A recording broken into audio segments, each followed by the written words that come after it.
Businessman humiliated Nanny for not knowing English, but she responded in 8 languages and silenced him. Emily Johnson held little Ethan in her arms as she endured another round of insults from her employer. Businessman Richard Anderson never held back cruel words when he had an audience, and on that particular day, his foreign partners watched uncomfortably as he publicly humiliated her. The reason for his outburst was simple. Ethan had been crying during an important video conference, and when Richard told her to calm the child in English in front of their international associates, Emily pretended not to understand. What he didn't know was that this 28-year-old woman, dressed in her simple nanny uniform, held secrets that could turn his life upside down. "See this?" Richard gestured angrily at the computer screen where executives from different countries observed the scene. "I hired this woman 4 months ago and she can't even speak basic English.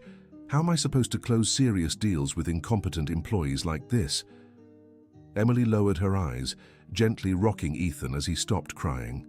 Her hands trembled slightly, not from fear but from a quiet rage she had been holding back for a long time. Every scornful word she heard was carefully stored in her memory, part of a much bigger plan that Richard could never have imagined. The luxurious apartment where she worked was in the most upscale neighborhood of New York City. Emily had gotten the job through a domestic employment agency, presenting simple documents and a convincing story about being a humble woman from the countryside who needed to work to support her family. The truth, however, was far more complex. "Mr. Anderson," the German executive interrupted through the screen, clearly uncomfortable. "Perhaps we could continue our meeting another time." No, Richard waved dismissively. "You need to understand the kind of challenges we face here in the United States. Unskilled labor, people who barely know how to read and write. This one, for example," he pointed at Emily, "probably dropped out in 5th grade. Ethan began to fuss again, and Emily cradled him close, whispering soothing words. The baby calmed instantly, as he always did when she spoke to him. There was something in her voice that comforted him in a way even his own father couldn't. "See?" Richard continued, now more agitated. "She can't even get a child to stop crying when important people are watching. Total incompetence." What Richard didn't notice was that the foreign executives seemed more interested in the tender interaction between Emily and the baby than in his harsh words. The way she held Ethan, the endless patience she showed, the loving way she responded to his every movement, it all stood in stark contrast to the boss's rudeness. Emily had taken this job for reasons beyond financial need. A graduate in languages and literature from Columbia University, with a master's in linguistics and fluency in 8 languages, she could have been working at any multinational company. But a family tragedy had brought her to that house, on a mission no one around her could suspect. 6 months earlier, her younger sister Abigail had worked as a maid for Richard. The stories Abigail told about daily humiliations, about how he treated her as if she were invisible, about the constant insults in front of guests, had deeply angered Emily. When Abigail was unfairly fired, accused of theft without any proof, Emily decided it was time someone taught that arrogant man a lesson. "Where did you even find this woman?" asked the Japanese executive, his voice filled with curiosity. "At the cheapest agency I could find," Richard laughed loudly. "When it comes to domestic help, it's not worth investing much. They're all the same anyway." Ethan let out a small smile as he saw Emily, stretching his chubby little hands toward her face. It was a moment of pure innocence amid the tense atmosphere. Emily smiled back, momentarily forgetting where she was and what her role there was. "Oh, how precious," she murmured softly, speaking more to herself than to anyone else. "What did you say?" Richard turned sharply toward her. "Didn't I tell you to stay quiet?" Emily returned to her submissive posture, lowering her eyes again. But inside her, an ironclad determination grew with every passing second. She had recorded every humiliation, documented every offense, compiled evidence of a pattern of abusive behavior that would soon come to light. Emily's plan was meticulous.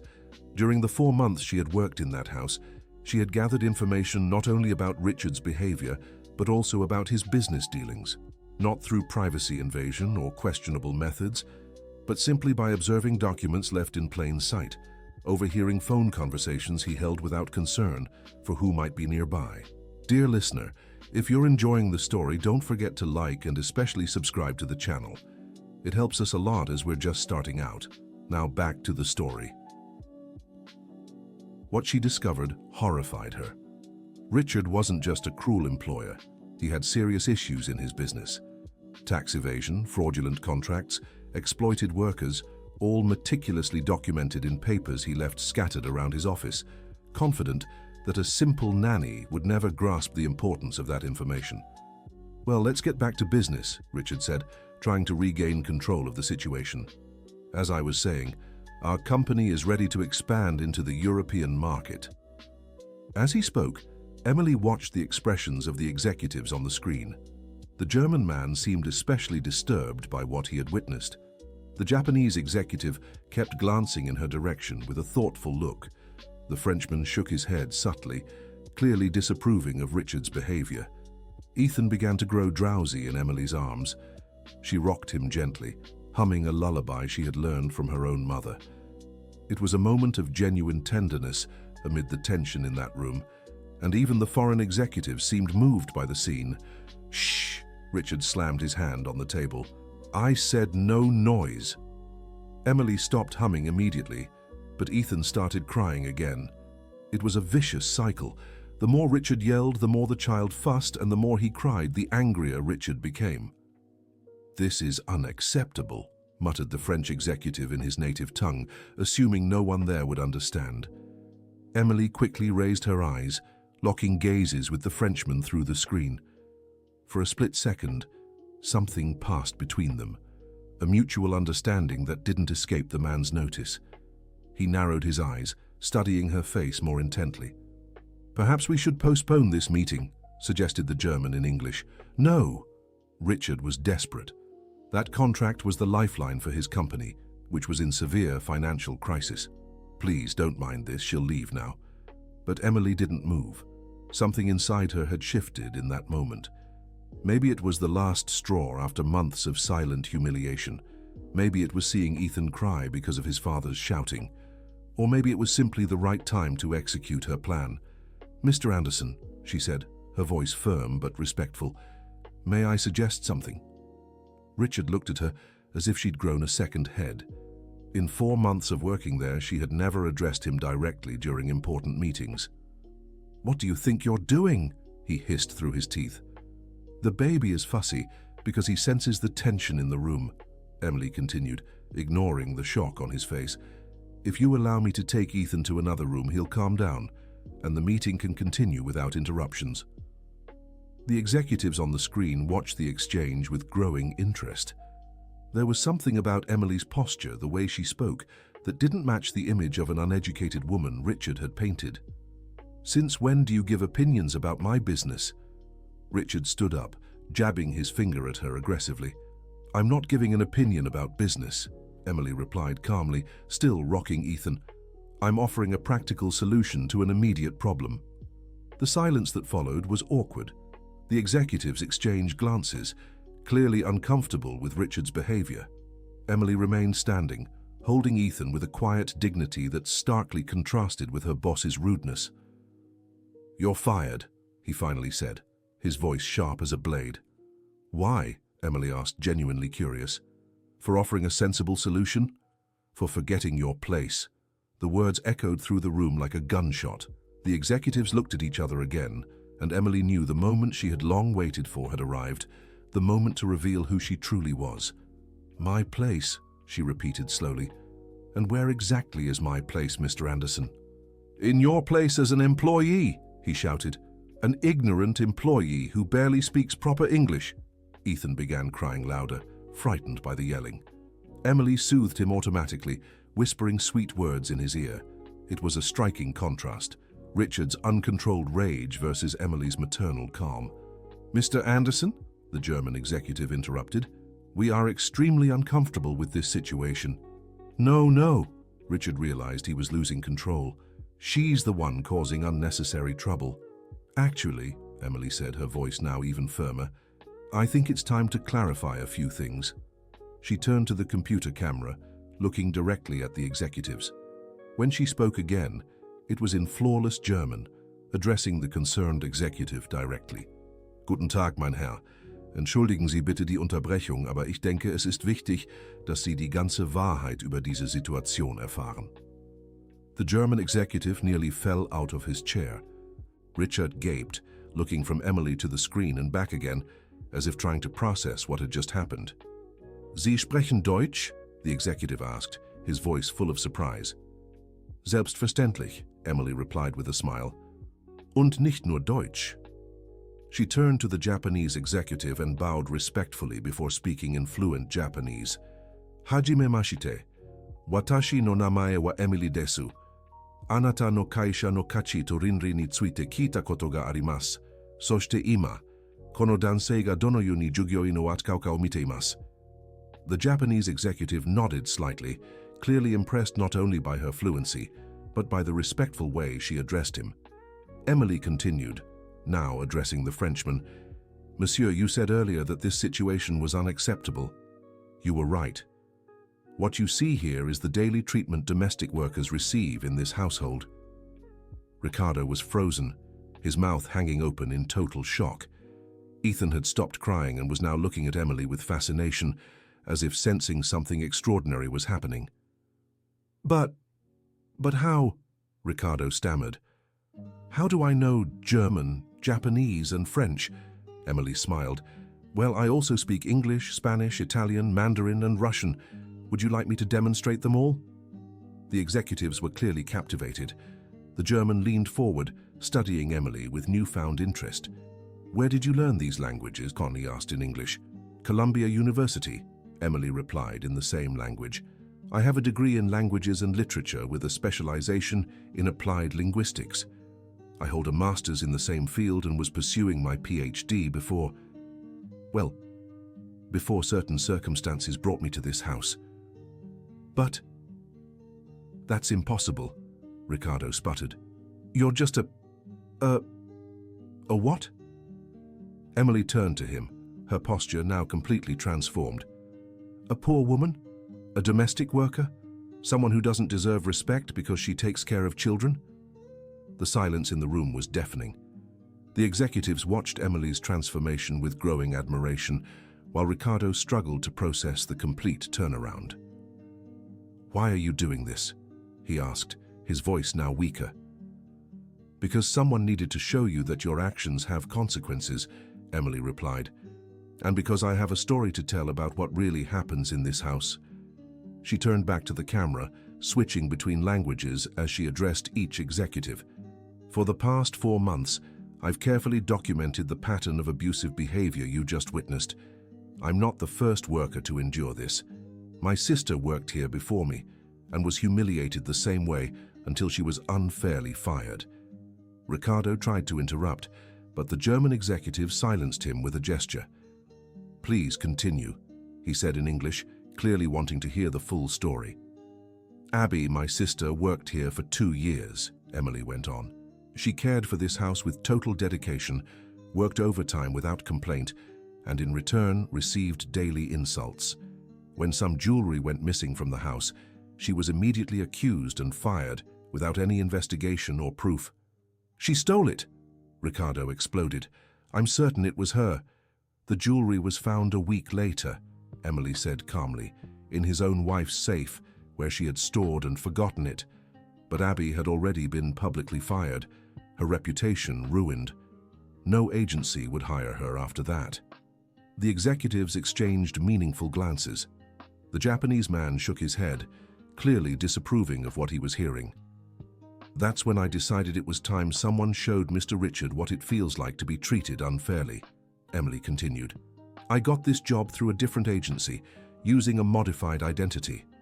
For 4 months I endured the same humiliations my sister suffered, but this time everything was documented. She pulled a small digital recorder from her apron pocket. Ricardo's eyes widened when he saw the device. Every insult, every humiliation, every moment of disrespect was recorded, she said.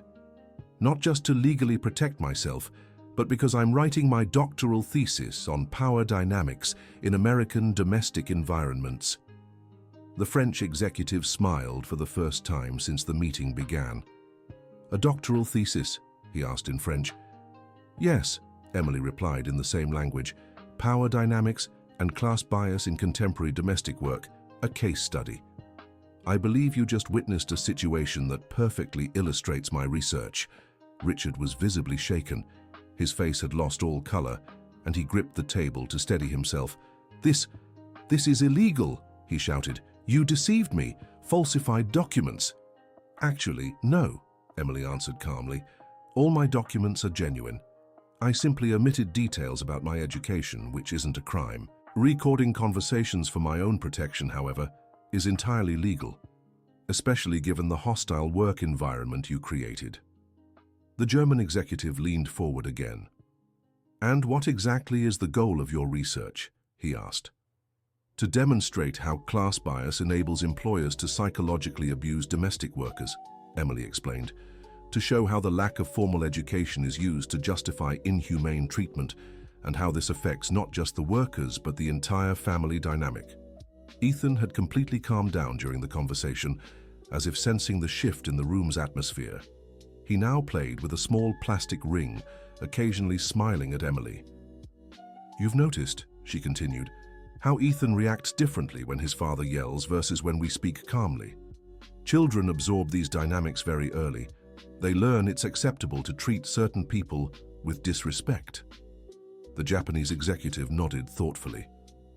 "A very insightful observation," he said in English. "In our culture, we deeply respect those who care for our children." "That's precisely the cultural difference my research explores," Emily replied. "How different societies value domestic work and what it reveals about broader beliefs in human dignity." Richard finally found his voice. "Fine, you've made your point," he said, trying to regain control. "Now leave, and let me finish my meeting." "I'm afraid it's not that simple," the German executive said coolly.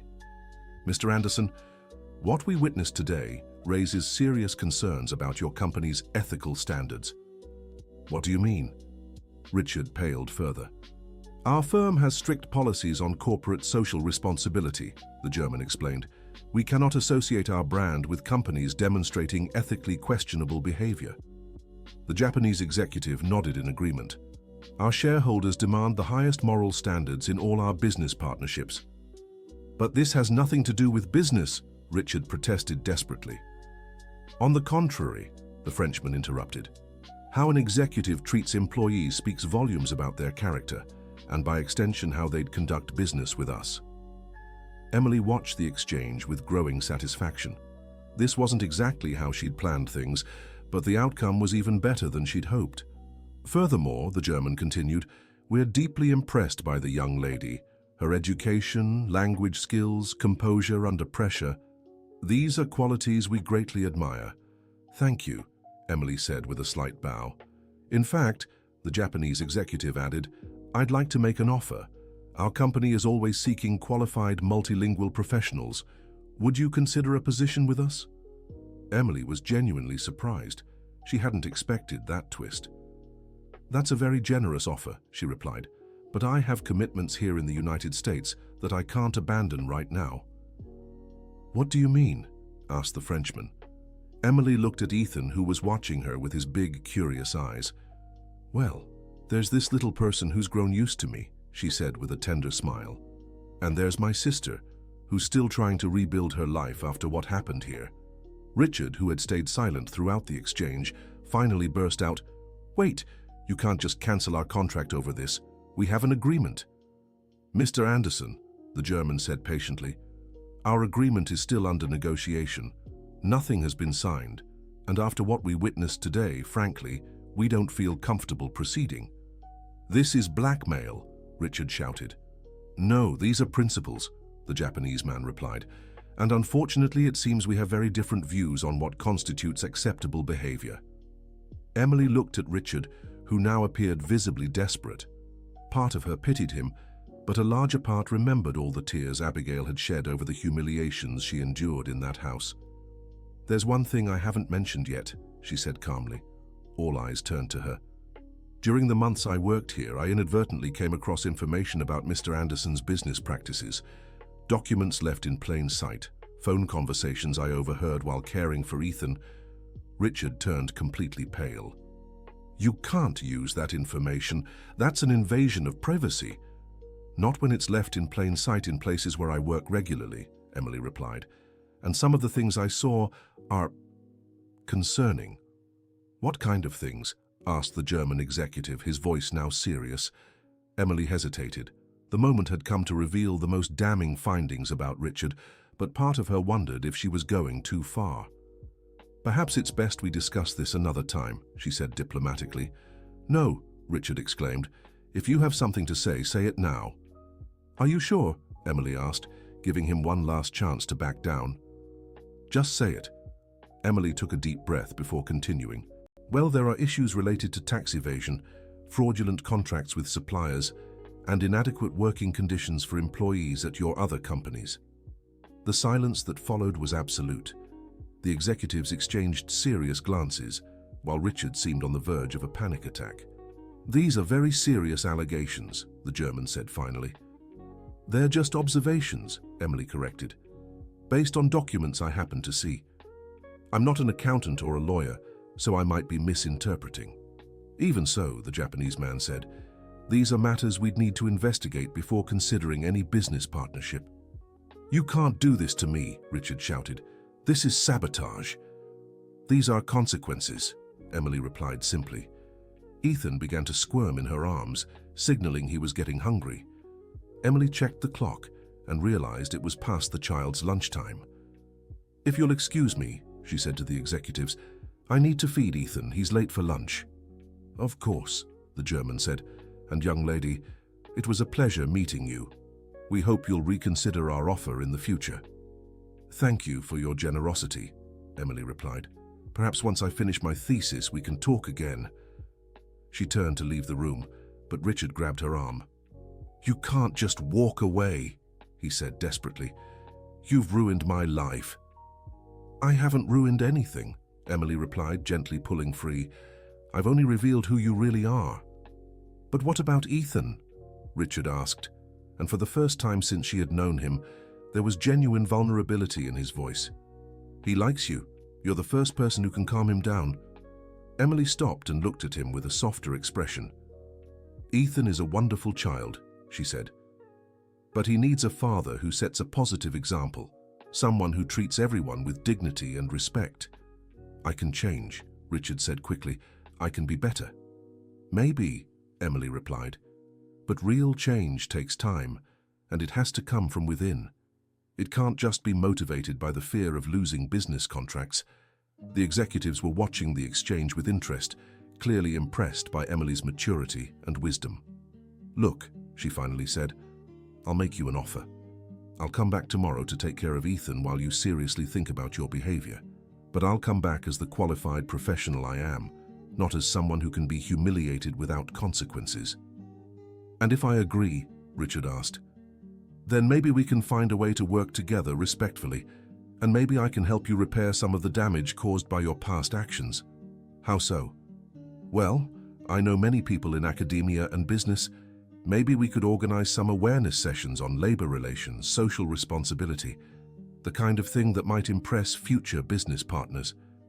The German executive leaned forward with renewed interest. That would be very impressive, he said.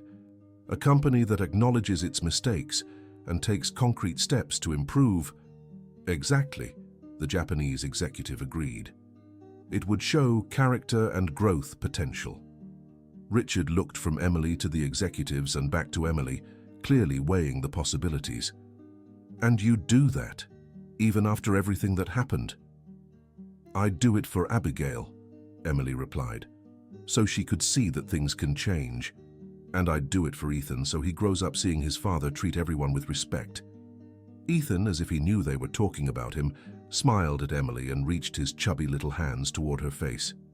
Looks like he's already voted, the Frenchman said with a smile. So, Emily asked Richard, want to try doing things right this time? Richard hesitated for a moment, looking at Ethan, then at the executives on the screen, and finally at Emily. "All right," he said at last, "but with a few conditions." "What are they?" "I want Abigail to come back too. I want to apologize properly to her and offer her the job back, with all the guarantees I didn't give before." Emily was genuinely surprised. She hadn't expected that answer. "And the second condition? I want you to help me understand where I went wrong. Not just with employees, but as a father. Ethan deserves better than I've been to him." The silence in the room was different now. Not the awkward silence from before, but something more hopeful. "Those are conditions I can accept," Emily said finally. "Excellent," the German executive said. "Mr. Anderson, if you truly implement these changes, perhaps we can reconsider our partnership in the future." "Thank you," Richard replied, and for the first time in months, there was genuine humility in his voice. Emily headed for the door but turned back one last time. "Oh, and Mr. Anderson, next time you need someone to calm Ethan during an important meeting, just ask nicely. It works much better than yelling." And with that, she left the room, taking Ethan to lunch and leaving behind a situation that had completely transformed in just minutes. In the days that followed, Richard Anderson's home underwent a radical change. Emily returned the next day, but this time as an educational consultant, hired to implement an awareness program about respectful workplace relationships. Abigail was contacted, and after a long and sincere conversation with Richard, agreed to return to work in the household, but this time with a formal contract, guaranteed rights and fair pay. The reunion between the sisters was emotional, with Abigail barely able to believe the turn of events. Dear listener, if you're enjoying the story, don't forget to like and especially subscribe to the channel. It helps us a lot as we're just starting out. Now, continuing. Abigail's first day back at work was tense. She arrived early, still hesitant despite the promises of change. Richard greeted her personally at the door, something he had never done before. "Abigail," he said, visibly nervous, "first of all, I need to apologize. For what I did, for what I said, for how I treated you. There's no excuse for my behavior." Abigail looked at Emily, who stood nearby observing the conversation. Her sister nodded encouragingly. "Thank you for saying that," Abigail replied calmly. "It was very painful to be accused of something I didn't do. The jewelry was found in my ex-wife's safe, as your sister told me. I should have investigated before jumping to conclusions. I should have trusted you." Ethan was in Emily's arms, watching the conversation curiously. When he saw Abigail, he started clapping, vaguely remembering her from when she used to work in the house. "Hi, little one," Abigail said with a warm smile. "Look how much you've grown." "He missed you," Emily said. Children can tell when someone genuinely cares about them. Richard observed the interaction, noticing how differently Ethan reacted to Abigail and Emily compared to how he reacted to him. It was a painful lesson about the importance of kindness and patience. The foreign executives stayed in touch over the following weeks, interested in tracking the progress of the changes. The German, in particular, was fascinated by Emily's research project and offered funding to expand her studies. But not everything was easy. Richard struggled daily with decades-old habits. More than once, he caught himself starting to speak harshly to the staff, forcing himself to consciously correct his tone. Emily was always nearby to gently remind him of the commitments he had made. One morning, 3 weeks after the revelation, Richard woke up especially stressed. Financial troubles continued to haunt his company, and the pressure was affecting his mood. When Ethan started crying during breakfast, he snapped, "Why won't this child stop crying? Abigail, do something." The silence that followed was heavy. Abigail froze, flashbacks of past humiliations flooding her mind. Emily, who was preparing Ethan's lunch in the kitchen, appeared in the doorway with a serious expression.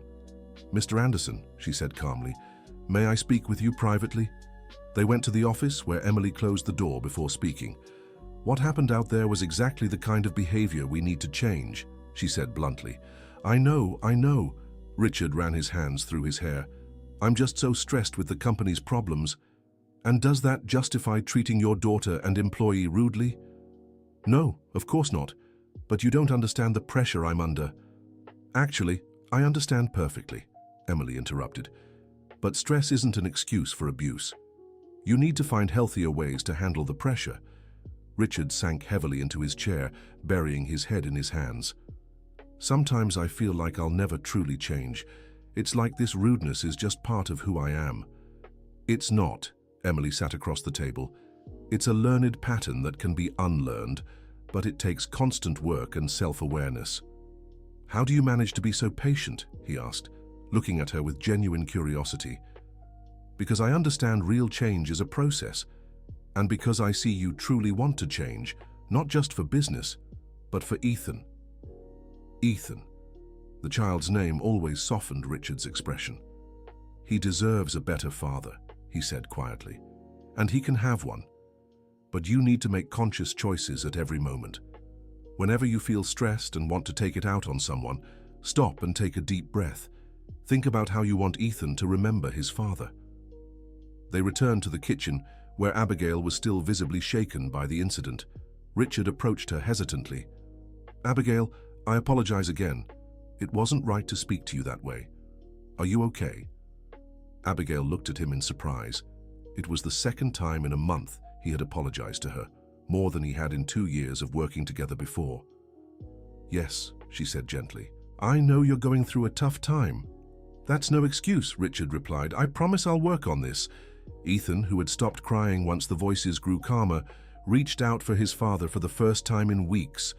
Richard picked him up, and the child didn't squirm away as he usually did. "See," Emily said softly, "he feels the difference." In the weeks that followed, Richard began implementing more structural changes in his company. With Emily's guidance, he developed clear policies on respectful treatment for all employees. He organized training sessions on nonviolent communication and started holding regular meetings to listen to employee feedback. The foreign executives, keeping in touch through monthly video calls, were genuinely impressed by the progress. The German even remarked that Richard seemed like a completely different person. But the most remarkable transformation was in Richard and Ethan's relationship. The child, who used to cry whenever his father came near, now smiled and reached out for him. Richard learned to lower his voice, to be patient, to understand the child's cues. One afternoon, as Emily watched Richard playing with Ethan on the living room floor, she reflected on how far things had come. It hadn't just been about revealing who she really was, it had been about giving everyone involved the chance to be better versions of themselves. "Emily," Richard called to her, still playing with Ethan, "can I ask you something?" "Of course." "Why did you really stay and help me? After everything I did, it would have been much easier to expose me and leave." Emily thought for a moment before answering, "Because I believe people can change when they truly want to, and because Ethan needs his father, not some perfect stranger." "And Abigail? Has she really forgiven me?" "Abigail is a strong and generous person. She sees you're making a genuine effort. That means a lot to her." Ethan let out a giggle as Richard made silly faces at him. It was a pure sound of joy, one rarely heard in that house before. "You know," Richard said, "I never thought simply being kind could feel so rewarding. It sounds obvious when I say it, but we're often taught from a young age that being strong means being hard on others," Emily replied. "But true strength is having control over your own emotions and treating everyone with dignity." The front door opened, and Abigail walked in carrying grocery bags. Ethan immediately started clapping when he saw her, and she beamed. "How was the walk?" Richard asked, standing up to help her with the bags. "Very good," replied Abigail. "Ethan behaved perfectly at the market. I think he's enjoying our outings." It was a simple domestic scene, but it represented a profound transformation. Just a few months earlier, Richard would never have asked about Abigail's day or offered to help with the groceries. "Oh," Abigail said, remembering something, "I ran into Mrs. Henderson at the market. She asked if I was still working here." Mrs. Henderson was the nosy neighbor who had spread rumors about Abigail's theft months before. "What did you tell her?" Richard asked. "That I'm back and very happy to be here," Abigail smiled. "I think she was surprised." "And she should be," Emily said. "People love negative gossip, but they get uncomfortable when things improve." That evening, after Ethan had fallen asleep and Abigail had gone home, Richard and Emily sat in the living room to review the week's progress. It was a routine they had established, a time for honest reflection on their challenges and successes. "I feel like I'm starting to understand Ethan better," Richard said. "Today, when he began getting fussy, I managed to calm him without yelling." "I noticed that," Emily replied, "and he responded really well. He's learning he can trust you." "Sometimes I look at him and wonder what kind of man he'll grow up to be. I want him to be kind, to treat everyone with respect, to be better than I was. He will be. Children learn more from example than words, and the example you're setting now is very positive." Richard fell silent for a moment, watching the baby monitor where they could see Ethan sleeping peacefully in his crib. "Emily, can I ask you a personal question?" "Of course." "Why did you choose to study domestic labor relations? There must be so many other academic topics." Emily smiled sadly. "Our mother worked as a housekeeper her whole life. Emmy and I grew up seeing how she was treated by her employers, some good, others terrible. When I got into Columbia, I promised I'd use my education to try and change that reality. Your mother must be proud of you both." "She passed away last year," Emily said quietly. "But I think she'd be happy to know we're trying to make a difference." "I'm so sorry," Richard said sincerely. "I didn't know. It was one of the reasons the situation with Abby affected me so much. I saw our mother in her, a hard-working, honest woman being treated unfairly." They sat in silence for a few minutes, each lost in their own thoughts. "You know," Richard finally said, "I never stopped to think about employees' personal lives, about their families, their dreams, their struggles. It was like they were invisible."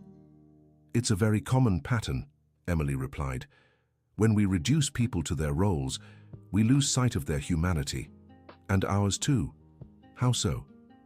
"When we treat someone as inferior, we diminish our own capacity for empathy. We become lesser people." Richard nodded thoughtfully. "That makes sense. I used to feel powerful when I belittled employees, but really, I was shrinking myself." "Exactly.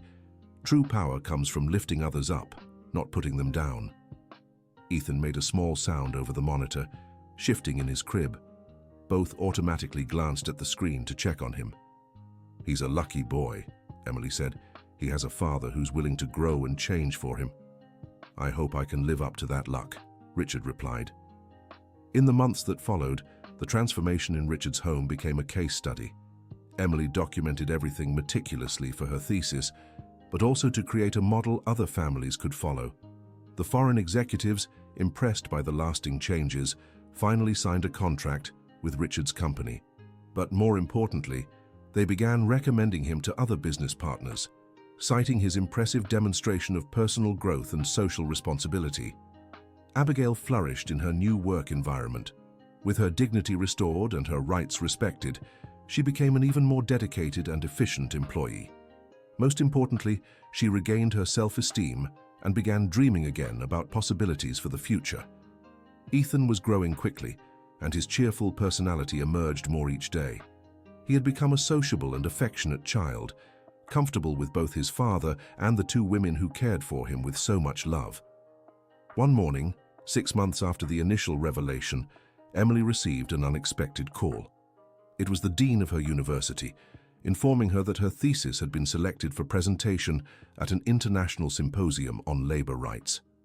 "This is an incredible opportunity," he said. "Your work is generating significant academic interest." Emily was thrilled but also worried. The presentation would mean traveling for 2 weeks, leaving Ethan and the new family dynamic she had helped build. When she shared the news with Richard, his reaction surprised her. "That's wonderful," he said genuinely. "You should go, of course." "But what about Ethan and the program we're implementing?" "Ethan will be fine with me and Abigail. As for the program, it's already well established. It's time for you to show the world the amazing work you've done." Abigail, who was nearby, nodded vigorously. "Emily, this is your chance to make your research have an impact far beyond this home. You have to go." Ethan, now a year and a half old and starting to say his first words, seemed to sense the importance of the moment. He walked up to Emily and said clearly, Emmy, his version of Emily. "See," Richard said with a smile, "even Ethan agrees." The decision was made. Emily accepted the invitation, though not without anxiety about leaving the family that had become so important to her. In the 2 weeks before the trip, she worked intensively with Richard and Abigail to ensure Ethan's routine would run smoothly in her absence. She created detailed guides, schedules, and even recorded videos of lullabies so Ethan could hear her even when she was far away. "You're being overly careful," Richard said with an affectionate smile. "Trust us. We'll take good care of him." "I know," Emily replied. "It's just that you've all become family to me." The word hung in the air between them. It was true. Despite all the unusual circumstances that had brought them together, they had truly become an unconventional but genuine family. "You're family to us too," Abigail said, joining the conversation. "Ethan isn't the only one you've helped grow." The night before the trip, they held a small farewell gathering. Ethan, not fully understanding what was happening but sensing the emotion in the air, was especially affectionate toward Emily. "Emmy, stay," he said, clinging to her leg. "Emmy will be back soon," Emily replied, kneeling to his level, "and she'll tell everyone what a special boy Ethan is." Richard watched the interaction with emotion. The transformation hadn't just been his.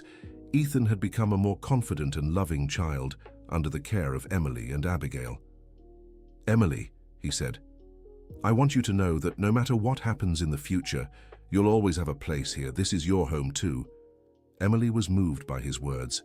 When she had begun this journey months ago, her goal had been simple: to teach a lesson to an abusive employer. But what she found was something far deeper: the possibility of healing, growth, and genuine family. At the airport, Richard and Abigail came to say goodbye to her, bringing Ethan to wave farewell. It was a scene that would never have happened in the past, an employer treating an employee like family. "Take care," Richard said, hugging her, "and do amazing work there. We're proud of you." "So proud," Abigail agreed. "Our mother would be proud too." Ethan waved from the window as the plane taxied down the runway, and Emily felt her heart tighten, but she also felt hope. Her research could help so many other families discover what they had. That mutual respect and dignity could transform any relationship. The presentation at the symposium was a resounding success. Academics from various countries were fascinated by Emily's methodology and the practical results she had achieved. Several universities offered her positions to continue her research on an international scale. But when it was time to return home, Emily didn't hesitate. Her family was in the United States, and there was still so much work to be done there. At the New York City airport, she was greeted by an eager Richard, a radiant Abigail, and an Ethan who had visibly grown in just 2 weeks. "Emmy!" Ethan shouted when he saw her, running toward her on still wobbly legs. "Hi, sweetheart," she said, scooping him into her arms. "Did you miss me?" "Miss Emmy," he replied, one of the new phrases he'd learned. "He said your name every day," Richard said with a smile, "and kept asking when you'd be back." "And you too? How did you manage?" "Better than I expected," Richard admitted. "Ethan and I had some tough moments, but we worked through them together. I feel like our bond grew stronger." In the car on the way home, Emily listened to stories from the past 2 weeks. Richard had taken Ethan to the park every day, learned to make the boys' favorite foods, and even joined a parenting group to exchange experiences. "The most amazing thing," Abigail said, "was seeing how he changed with Ethan. Last night, when Ethan woke up crying in the middle of the night, Richard went to him and calmed him down just by singing. No yelling, no stress." "It's true," Richard confirmed. "I finally understood that patience works much better than pressure." Back at the house, Emily noticed small changes that had happened in her absence. New photos on the walls, including one of her with Ethan. A framed list of Ethan's first words with dates. Little touches that showed she was truly considered part of the family. That night, after Ethan had fallen asleep, the three of them sat in the living room to talk about the future. "The offers I received are tempting," Emily said, "but I want to continue my work here. There's so much potential for real change in the United States. And we want to support that," Richard said. "In fact, I have a proposal. Emily looked at him curiously. What kind of proposal? I want to fund an expansion of your research. Create a program other families can follow. Turn our experience into something that can help people across the country. Abigail leaned forward, interested. How would it work? Workshops, educational materials, maybe even a training center, Richard explained. Emily would lead everything, of course.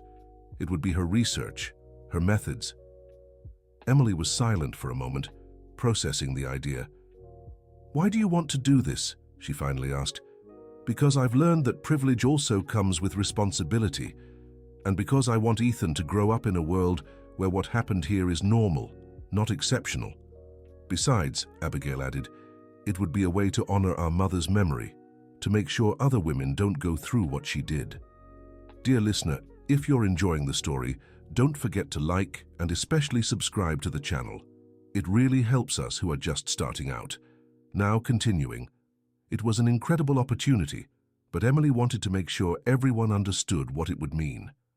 It would be a long-term commitment, she said, and it would require all of us to keep growing and changing. We're ready, Richard said without hesitation. More than ready, Abigail agreed. At that moment, Ethan appeared in the doorway, clutching his stuffed bear and rubbing his sleepy eyes. No sleep, he declared, his new favorite phrase.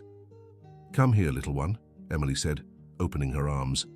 Ethan ran to her, but stopped halfway and looked at Richard. Daddy too, he said, reaching out for his father. Richard was moved. It was the first time Ethan had actively included him in a moment of comfort. The three of them snuggled on the couch with Ethan between them, a perfect moment of family togetherness that none of them had imagined possible months before. I think we have our answer, Emily said softly, looking at Ethan, who was happily nestled in both their arms. Yes, Richard agreed.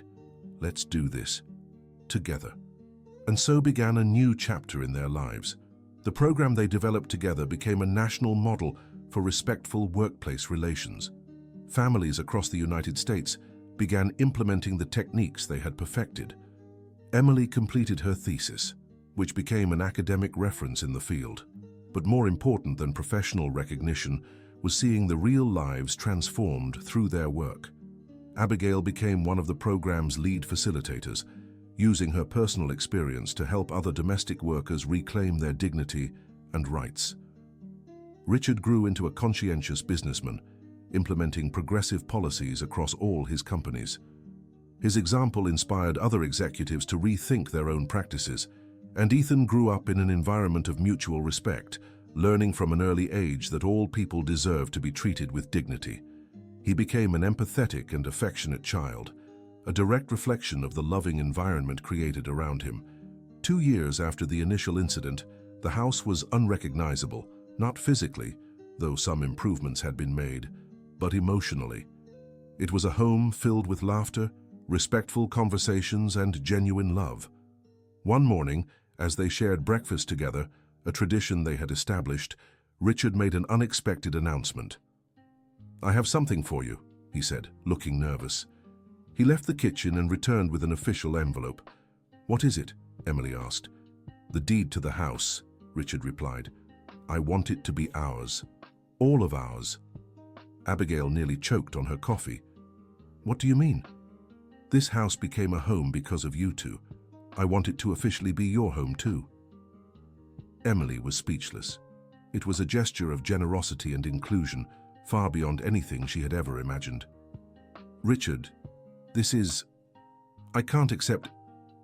Of course you can, he interrupted. Ethan is going to grow up here.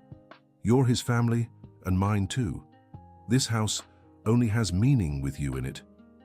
Ethan, now 2 years old and much more talkative, looked at them in confusion. Why crying? He asked, seeing the tears in Emily and Abigail's eyes. Happy crying, little one, Abigail explained, scooping him into her arms. Happy good? Ethan asked. Very good, happy, Emily confirmed, laughing through her tears. That afternoon they held a small celebration. A few neighbors came, including Mrs. Henderson, who had become one of the biggest supporters of the transformation she had witnessed.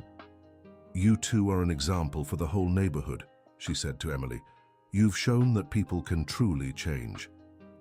The foreign executives, who had become close friends through regular video calls, sent congratulatory messages.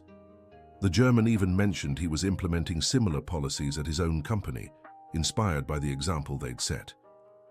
As the party continued, Emily found herself in the living room watching Richard play with Ethan on the floor.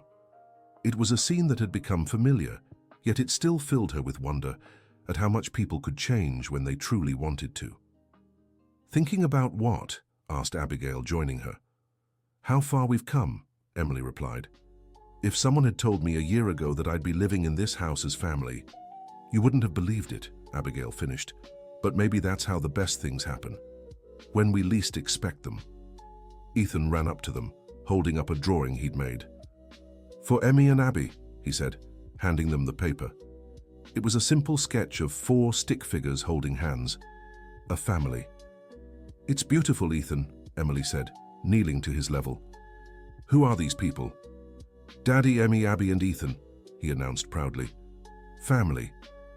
In that moment, Emily knew all the struggles, all the humiliation endured, all the moments of doubt had been worth it. They had built something beautiful and real. A family founded on respect, love, and mutual growth. A few months later, Emily received a call that would change their lives again. A television producer was interested in making a documentary about her research and their family's transformation. It would be an incredible opportunity to reach millions, he explained, to show that real change is possible. Emily hesitated. Public exposure meant losing privacy, but it could also help countless other families. When she discussed it with Richard and Abigail, both were enthusiastic. "It's the next natural step in our work," Richard said, "taking our message to a much wider audience." "And think of all the domestic workers who could benefit," Abigail added. Ethan, now 2.5, had his own opinion too. "Ethan on TV?" he asked, eyes shining. "Maybe, little one," Emily answered with a smile. They agreed to the documentary, but set strict conditions about privacy and keeping the focus on the educational message rather than personal drama. Filming lasted 3 months, documenting a typical day in their lives, interviewing other families who had adopted their methods, and showcasing the broader impact of the program they'd created. The most moving moment came when they filmed a meeting of the support group Abigail had started for domestic workers. Seeing dozens of women sharing their experiences and drawing strength from one another was deeply touching. "You've started something much bigger than just change in one home," the director remarked. "You've created a movement." When the documentary aired, the response was overwhelming. Thousands of families reached out, eager to implement the techniques they'd seen. Universities invited Emily to speak. Companies sought her advice on improving employee relations, but the most meaningful impact was on ordinary families. Letters arrived daily from people sharing how the documentary had inspired changes in their own homes. One letter in particular moved Emily deeply. It was from a woman in rural Oklahoma. "Dear Emily, I've been a domestic worker for 20 years and always thought humiliation was just part of the job. After watching the documentary, I realized I deserve respect. I talked to my employer, and to my surprise, she agreed to change our relationship. Now I have a formal contract, respected hours, and I'm treated like a person, not like I'm invisible. Thank you for showing me it's possible to dream with dignity." "See," said Richard after reading the letter. "That's exactly what we hope to achieve." Ethan, now 3 years old and completely comfortable with cameras, had become a little celebrity. But his parents, because that's what he called Richard, Emily, and Abigail, were careful to keep his life as normal as possible. One day, during a walk in the park, Ethan asked a question that surprised everyone. "Why do some kids only have one mom and one dad?" Emily and Richard exchanged glances, realizing it was time to explain their unique family situation. "Well," Emily began, "families can be made in lots of different ways. What matters isn't how they're made, but how much love there is between the people." "And do we have lots of love?" asked Ethan. "We have enough love to fill the universe," Richard replied, scooping Ethan into his arms. "Good," said Ethan, satisfied with the answer. "I like our family." That night, after Ethan fell asleep, The three adults sat down for one of their regular evening talks. It was a ritual they'd kept since the early days of their transformation. "Sometimes I still can't believe how far we've come," said Abigail. "From all that pain and anger, something so beautiful was born." "Maybe that's the most important lesson," Emily reflected. "That even from the hardest situations, growth and healing can come." "And it's never too late to change," Richard added.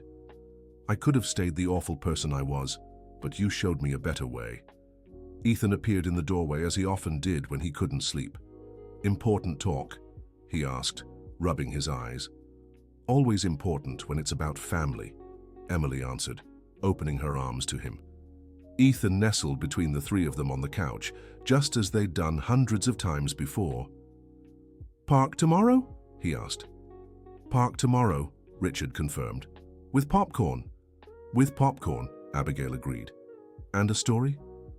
"And a story," Emily promised. Ethan smiled contentedly and closed his eyes, safe in the love surrounding him. As they watched the boy drift off, each adult reflected on the extraordinary journey that had brought them to this moment. From a confrontation filled with anger and humiliation, they'd built a family based on respect, understanding, and unconditional love. "You know what I find most amazing?" Emily whispered. "Ethan will never know how things used to be. To him, this has always been normal, a family where everyone respects and loves each other." "It's the greatest victory of all," Richard agreed. "We broke the cycle. He'll grow up knowing healthy relationships are possible. And he'll probably teach that to his own kids," Abigail added. "Our change will echo for generations." They stayed there a while longer, simply enjoying the peace of the moment. Outside, the city carried on with its busy life, but inside that house they'd created an oasis of love and understanding. 5 years had passed since the initial revelation. The house had become an informal learning center, with people regularly visiting to understand how to make similar changes in their own lives. Ethan, now 8, was a confident and empathetic child. He spoke 3 languages fluently, English, Spanish, and French, because he'd grown up hearing Emily talk with international visitors. But more important than his academic skills was his ability to treat everyone with kindness and respect. One day he came home from school with a question that showed how deeply he had absorbed his family's values. "Emmy, why does my friend Tyler say mean things about the lady who cleans the school?" Emily knelt down to his level. "What does he say?" "That she's just a janitor, like it's something bad. But isn't working always a good thing?" "It's always good to work honestly," Emily replied. "And every job is important. Without the lady who cleans the school, how would you study in a healthy environment?" Ethan thought for a moment. "Can I invite her to have a snack with us one day? I want to thank her for keeping our school clean." Emily smiled, her heart swelling with pride. Ethan had intuitively understood the most important lesson, that everyone deserves recognition and respect. "Of course you can. We'll talk to her tomorrow." That afternoon, when Richard came home from work, Ethan ran to tell him about his idea to thank the school janitor. "That's a wonderful idea," Richard said, scooping his son into his arms. "You're becoming such a thoughtful young man." "What's thoughtful?" Ethan asked. "It means you think about other people's feelings and care about them. Like how you and Mom care about me. Exactly like that." Abigail, who now led the training program they had created, came home that evening with exciting news. "We've received an invitation from the International Labor Rights Foundation," she announced. "They want us to present our model at a conference on domestic workers' rights." "That's amazing," Emily said. "Where would it be?" "Right here in the United States, in Washington, D.C. It would be a chance to influence public policy." Richard, who had learned to value everyone's opinions in the family, turned to Ethan. "What do you think, champ? Should we accept?" Ethan, taking his responsibility very seriously, thought carefully. "If it can help more people like Abby and Emmy, then we should do it," he finally said. "Decision made then," Richard replied, smiling at his son's wisdom. The conference in Washington, D.C. was a turning point. Emily, Abigail, and Richard presented together, showcasing not just the academic aspects of their research, but also the real personal transformation they had experienced. The most powerful moment came when Abigail shared her personal story. The entire audience fell silent as she described the humiliations she had endured and how her dignity had been restored. Change didn't happen overnight, she explained. It was a daily process of choosing respect over power, understanding over judgment, growth over revenge.